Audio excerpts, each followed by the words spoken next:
سخن سخن. يا عيني على البشاميل. هاي المعكرونه اذا ما جوعتكم عندكم مشكله. بشاميل وكريسبي وجبنه يعني قصه. رح انزل اللحمه عليها ورقتين غار، بعطيها صدمه عشان ما تنزل ميتها. بس توصل لهذا اللون ننزل الزيت ونبلش بالبصل وجزر مبروش والثوم المهروس. رح انزل البهارات كلها موجوده بالكابشن وبنحركهم. رح انزل معجون البندوره وعليها بندوره، والبندوره مفرومه ناعم. ولا تنسوا رشه السكر. واللحمه صارت عندنا جاهزه. طب يلا تزيحي طولتي، خلينا نعمل البشاميل.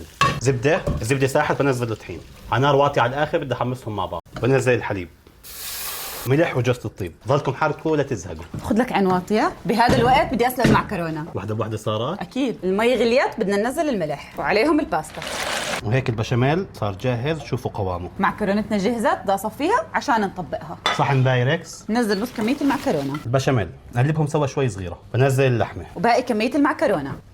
بننزل البشاميل، بننزل عليها بالموزاريلا. وعلى الفرن بس نحمر وجهها. طبعا كل العلب اللي شفتوهم بالفيديو اكثر ما تتخيلوا من عند فيوتشر. هيك صارت جاهزه، يلا ندوق. اسمعي الصوت.